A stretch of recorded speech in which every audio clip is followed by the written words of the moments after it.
Magandang araw po sa inyong lahat mga kababayan. Ako si JDB, ang inyong abang lingkod. Ngayon, ang tanong po natin dito, bakit iginigiit na ni Senator Amy Marcos na siya ay firstborn ni Apo Lakay? Diba? Ngayon ko lang po ito narinig. Siguro kayo narinig nyo na noon. Na iginigiit niya na siya po ang firstborn. Pero bakit nga ba ngayon? Iginigiit niya yan. Okay? So ito po sabi po ni Senator Amy rito, yan I am the firstborn, okay, I am the firstborn of Ferdinand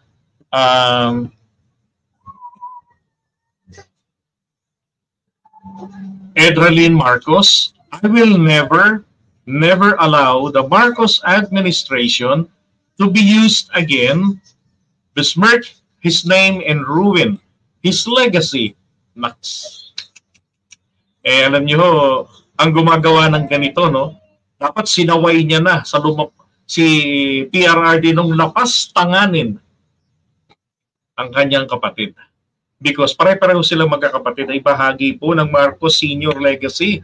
My goodness, ang kanilang awayan po ay hindi ho maganda para sa Marcos Senior legacy. Okay, sabi niya rito, indeed, I am the president's sister.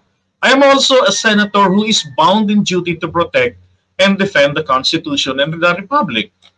Sabi niya, I am also a mother, so like you, we have a stake in the future through our children. And let's not forget, I am the daughter of Ferdinand Edralyn Marcos. I am the firstborn, and I will never allow the Marcos administration to be used to once again besmirch his name and ruin his legacy. Yun. Okay. Kasi sabi nga, ang idea nga po rito ganito. Yun nga raw po kasi tatay nito ni Martin Romualdez, pakialamero at ito ay nagpahamak sa tatay niya. Yun po yung kwento dyan I don't know the exact story about that. Pero yung pinarinig natin. Okay, so granting, paano ito malalaki na kayo, wala, di ba? So ngayon, ginigit niya rito, I am his firstborn.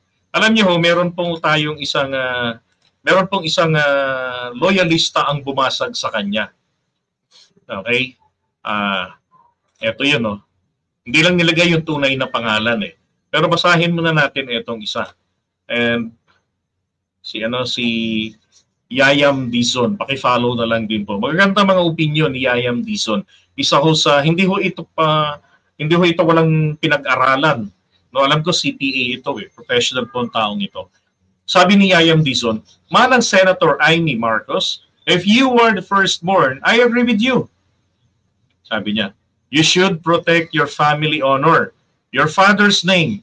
But you forgot that in our Filipino culture, being a panganay, we must also protect our siblings, including their honor and their own family's honor and reputation. Diba? Tama naman More so if our parents can no longer do that for their children. Diba? Kung hindi na magampanan ng ating mga magulang yaan na pangalagaan, ingatan, ang kanilang pangalan, ang kanilang reputasyon, kampihan, panigan, di ba? Ito po dapat bilang panganay ang gagawa nito. I am just following your logic, which to me is fallacious. Please tell me I am wrong. Sabi niya. Fallacious argument, ito po yung it's a valid argument sa logic, pero yung diwa po nito, hindi lang po ito, not necessarily contradicting from one another. Bagkus, talagang nonsense. Okay? Wala ho talagang kwenta sa isa't isa. Yung mga statement doon. Parang katulad lang nito. Let me give you example of fallacy. A ruler has 12 inches. Correct, right? The ruler, meron naman 12 inches. Okay. A king is a ruler. Tama. Ang hari ay isang ruler. Ang conclusion ito. And therefore, the king has 12 inches. Teka muna, ano yun? Anong connection to ng 12 inches ng hari? Di ba? Yung dalawang statement na yun, Anong kinalaman ng 12 inches ng, anong, di ba? So magulo. Yun pong ibig sabihin ng fallacy. Okay, ngayon, ito po. Sabi naman ngayon itong isa. Yeah, firstborn, pero hindi pinagkatiwalaan sa pamamahala ng estate ng pamilya. Ano ba yung estate na yon, mga kababayan? Ito po yung mga ari-ariang minana nila kay Apo Lakay.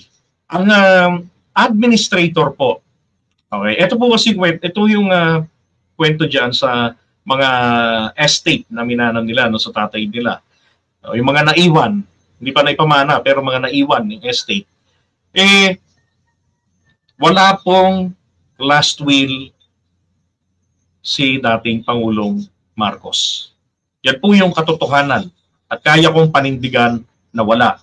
At yung linalabas-labas ng kung sino-sino lang na papel na merong maraming unlimited yung zeros, at merong mga kung ano nung foundation na nakalagay, yun po ay fake. Okay? Fake yan. So, paano ko po nasabi na wala pong estate? I have two valid reasons dyan. Unang-una, ang ari-arian po na pinag-uusapan dito, na tinutukoy nito, ito po ay hawak po ng probate court. Okay? Ang probate court, ito yung namamahala dun sa ari-arian. Kumbaga siya yung caretaker. At siya po ang bahala na mag-assign o kung sino yung inendorso ng pamilya, kikilalanin niya po ito para maging administrator. Okay? That is kapag walang last will, pag walang will. So wala pong administrator na itinalaga yung may-ari, yung namatay. So ngayon, ito pong si Korte, siya yung tinatawag na probate court. Siya ngayon ang mag-a-assign o kikilala sa inassign ng mga naiwan para maging administrador.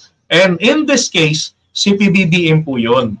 Okay? Isa pang reason ko na peke yung mga titulo na yan, yung last will na sinasabi nila, ang request ni Apo Lakay, ilang araw bago siya mamatay sa Hawaii, pinatawag niya ang opposition leader na si Doyle Laurel.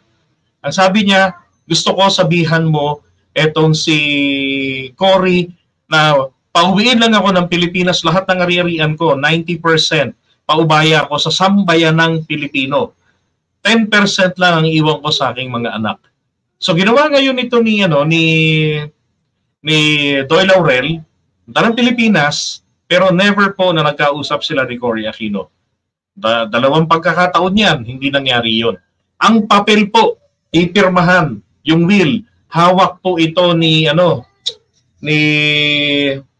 pangalan nito, isa sa mga business tycoon, Ayala, di ba? Una kina Subel, yung papel. Sabi niya kay Doyle Laurel. At hindi po ito napirmahan. Okay. Kaya nga, ang pangatlo, ito pa. Nung si Imelda pumunta ng nakakatawa siya rin nung pumunta siya ng Kongreso, ng Senado, ang sabi niya, tulungan niyo ako para ma-implement na itong Marcos Humanity for Chorvanes. Di ba? Ngayon, nung tinanong-tanong siya ngayon doon, hindi po siya makasagot, hindi rin makasagot ang kanyang abogado. Bakit? Nakaligtaan po nila na wala po talagang napirmahan si Apo Lakay. Nabudo lamang po sila nitong mga scammer na katulad ng abogada na kinik out po ng International Monetary Fund na si pangalan nito Judas or Judas. Okay? Yan po yung tatlong dahilan. Kaya nagulat ako noon, pati si Papa, si Erpat, nung ginawa niya yon tapos hindi siya makasagot, ang palusot na labang nila ni Imelda at ng abogado niya, nandun pa po kasi pinag-uusapan pa sa korte kasi ganito, ganyan-ganyan pa. Which is true naman. They forgot lang naman kasi na hindi po talaga napirmahan. Kasi may precondition si Apo Lakay. Pauwiin niyo ako. So, pag nakauwi na siya, pipirmahan niya. Ang problema hindi nga nangyari. So, peki po lahat ng dokumentong nilalabas. Okay? So ngayon, balikan na natin to. At least alam niyo na ibig sabihin dito. Now, sabi niya rito bakit mas pinagkatiwalaan si second born? Tragis yung mga kababayan, dito tayo sa second born Paliwanag nyo nga po sa akin kung ano pong pagkakagets ninyo rito. 3 po ang anak nila. Amy Marcos, Irene, BBM ang bunso. Paano po naging si second born ang tinutukoy nitong loyalistang ito? Okay? Paano po naging second born? Hindi po si Irene ang administrator ng estate. Ang estate administrator ay si Imelda Marcos, ang nanay, at ito pong bunso, si Bongit. Ito pong si second born, wala po yan. Hindi po siya talaga, wala siya sa limelight. O ito pa, yeah, firstborn. Pero sino ang sumalo? Halos lahat ng kaso, insulto, pangungutya nung sila ay kababalik pa lamang ng Pilipinas. Hindi ba si second-born? Tangina, gingilabot ako sa second-born na to eh. May ibig sabihin to. Yeah, first-born. Pero bakit sumusunod ka lang sa yapak ng second-born? Simula governor. Sa BBM po kasi po, si Irene, never humawak ng politika yan. Never siya nagpolitika. Tahimik lang si Irene. Okay, si Irene Araneta. Yung mga galit po kay First Lady, hello! Awayin niyo si Irene Araneta rin po yung asawa. Ito pa, congressman. Naku, si BBM naging congressman. Nataging senador din. Pareho sila ni Amy. Kaya nga firstborn. Hindi ba ikaw dapat yung trailblazer, yung nangunguna, di ba? Ng pamilya at susunod sila lahat sa iyo. Bakit si second-born ang gumawa lahat nun? Okay? Ito ngayon, presidente na si second-born. Si second-born na naman, ha? Bakit po si second-born? Second-born daw po si PBBM. Ayun. And then si Irene ang bunso. Okay. Very good. Ito pa. Kasi alam nga po ng marami, si PBBM po ang bunso. Alright? Sabi rito ha, sa tingin mo ba mas magaling ka kasi ikaw yung firstborn ni Ferdinand Edralin Marcos? Yan. Sa mga tulad naming tagahanga ng ama mo, sinundan lahat ng laban ng pamilya nyo. Hindi naman yung firstborn ang matapang na humarap at lumaban noong mga panahon na matindi ang laban. Nasa ilalim kayo. Si second-born ang nakita namin nakasama ng inyong ina. Yun po. Okay? So yun na, correction. Si Amy, ang panganay, pangalawa si BBM, ang pangatlo po, ito pong si Irene. At ang pang-apat, yung ampon, yung totoong ampon, ay si Amy. Na ichinismis na ito ni Bagoong Lipunan na anak daw po ni PBBM sa ibang babae. Pinsan pa nga daw yun eh. Alright? Ang dami ko kasi nagsasabi sa akin, bunso si BBM. No, hindi siya bunso. Hindi siya bunso. Babae bunso nila. Okay? At ito pong si second-born, ang talagang ito po. Bakit si second-born, kako? Di ba? Si second-born kasi, ang talagang pinili ng tatay nila na pumalit sa kanya. Yan eh, matagal ko na rin naririnig yan sa tatay ko. Talagang etong si Bongit, sabi niya ni Papa. Kaya nga alam, po, muna napagtawanan ako nung panahon pa ni Pangulong Duterte, ba't ang tawag ko kay BBM ay Bongit? Eh matagal ko nang alam na Bongit, ang nickname niya. Kaya Papa, sinasabi na nila yan, si Bongit ang gusto niya talaga. Yan ang hinihintay niya. Yan rin ang inaabangan ni Papa na magtakbo na pagka-presidente si Bongit. Kaso hindi niya na inabot. Hanggang congressman lang, 2005 na tegi na si Papa. Okay? Sabi, only son nagdadala ng apelidong Marcos. Isa pa yun. Diba? Sabi lang ito ni Yayam Dizon, mag-comment tayo dun sa wall ni Amy para mabasa nila, maramdaman ang galit natin. Sana nilagay nyo na yung pangalan nito, no? Gamit ito ng totoong pangalan. Kasi halos kilala po ng mga Marcos ang mga loyalista. Sa totoo lang. Okay? So ngayon, bakit niya po iginigiit na siya ay firstborn? Ito lang yan eh. To have control. Okay? To have control again, or at least influence sa inyo po, sa mga Marcos loyalist. Na mas dapat nyo akong pakinggan uli. Kasi dati, pinakinggan nyo siya noong 2016. In-endorso niya si Digong, di ba, sa inyo. O, edi nanalo pa. So ngayon, inaasam rin po niya yan. Kaya nga ayaw rin niya po ng tsa-tsa ngayon. Kasi baka mangyari, wala pong manotok na maging presidente. Di ba? Baka mangyari dito si SMR, tapos maging Sandro. Oh, di ba? Oh. Kasi ito nga Partido Federal ng Pilipinas, partido ni Sandro at ni PBBM, pwede namang makipag-alyansa yan diyan sa Lakas CMD. Oh. Di ba? Ang mga Marcos loyalist, alam ko, sabi ng tatay ko, alam mo kaming mga Marcos loyalist, maramdamin din kami, sabi niya. Alam din namin kung sino yung nagwalang hiya sa amin. Kaya nga, ang tagal ng panahon, bad trip ang tatay ko kay Enrile. Pag nakikita niya si Enrile, yan, demonyo yan. Hayop yan. Traidor yan. At saka yan si Tabako. Si Talakitok. Galit na galit yan si Papa. Sabi niya, maramdamin din kami. Dahil yung ginawa nila sa matanda, sinamantala nila na matanda na at may sakit na. Kung malakas lang si Makoy, tawag ni Papa kay Marcos Makoy, kung malakas lang si Makoy, nako, kulong yang mga yan. Sa kulungan niyang pupulutin, sinamantala nila na may sakit na. At bata pa si Bongit. Yung panganay, wala namang kwenta yan. Puro kalandian yan, sabi ng tatay ko. Dala ng kahihiyan sa kanila. No. Diba? So kaya po sa second born. Tsaka isa pa, maging sa Biblia rin naman po mga kababayan. Ito pong panganay na anak na lalaki, ito po talaga ang itinatalaga. Okay, hindi po sa firstborn. O basta firstborn kahit babae, hindi po ganon. Diba? Bukang bibig ni Amy na firstborn siya kasi chismis na anak siya ni Lacson. Kayo naman, ba't nyo naman binanggit yan? Posible rin po yan. Na gusto niyang igiit sa inyo, sa atin, na hey, anak ako ni Apulakay.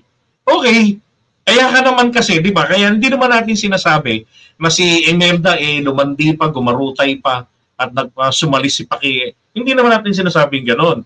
Kaya nga may content ako, pinatutunayan ko sa inyo na si Amy po ay nabuo, pinagbuntis, mahigit na pong 1 taon mula nung ikasal ang kanyang mga magulang. Ang problema lang po kasi natin dito kay Amy, baka parang pinaglihi kay Lacson. Kasi po si Arsenio Lacson, alam nyo ba, kalaban ng tatay niya.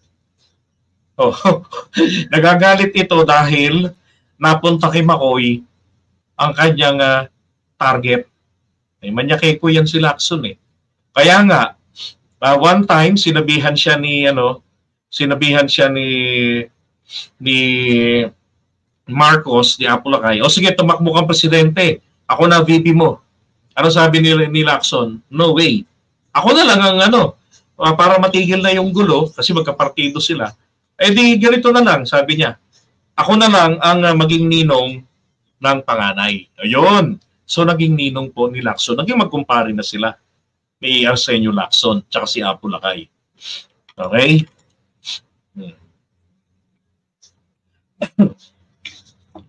Pero yung chismis na yan, chismis lang po yan, pero anak po talaga siya. Okay?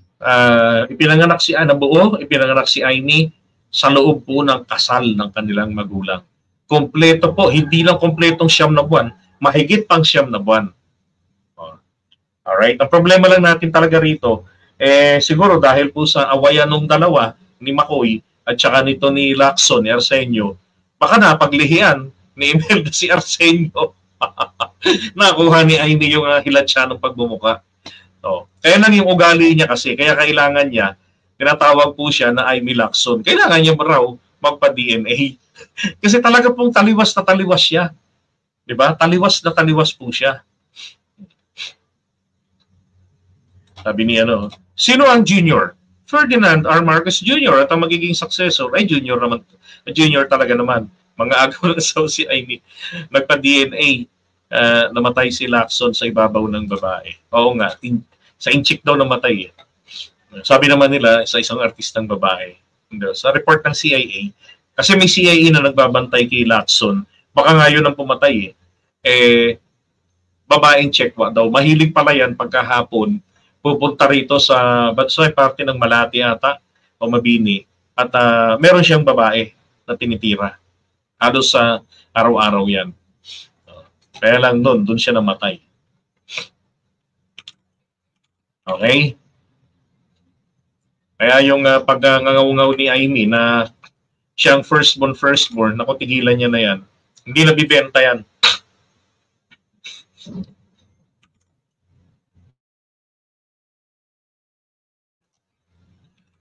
Okay, so ito yung ano di ba? Laging si PBBM mo nakabandera rito sa kanilang mga properties. Napanood nyo naman ang kinontent ko to, di ba? Yung 23 billion, 203 billion para nangyari. March 9, a day after, a day after my birthday. Ito yung na-fact check ako ng TV5. Tapos ginantihan ko sila, nagtawag, di ba, Go Philippines, nagtawag ng Rappler. So, binalikan ko sila, hindi na sila nakasagot. Kasi sinabi ko, etong 203 or 23 billion is considered paid. Fact check ako. Totoo namang yan bayad na yan Yan. Ito, sabi nga ni Atty. Vic Rodriguez, nung matino pa. Sabi niya rito the delinquent taxpayer is the estate of the decedent, yung namatay, Apolacay, and not necessarily and exclusively Bongbong Marcos as heir of the deceased. Pero alam niyo mali rito mali rito ito. Ang totoo, pwede pong singilin ang tagapagmana, pwede po itong singilin o habulin. Tagapagmana yun, lalo kung ayaw nilang ibenta yung mga ari-arian para maging bayad ng estate tax.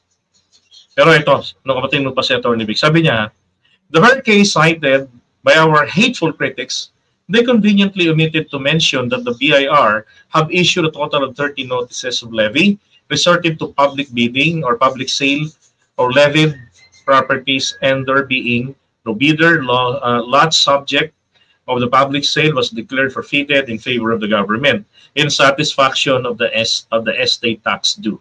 That's correct. Kaya nga po, considered paid yan. Ang hinihingi na nga lang ng mga Marcos dito kasi, sabi ni BBM, sabihin nyo naman sa amin, ano-ano ba yung saklaw ng 23 billion na ari-arian? Kasi nung nagkwenta sila dyan, kalauna, naging ilang properties na yon? Alam ko, 11 yung kinuha sa kanila naging 30 properties. Kalaunan. Di ba? Grabe.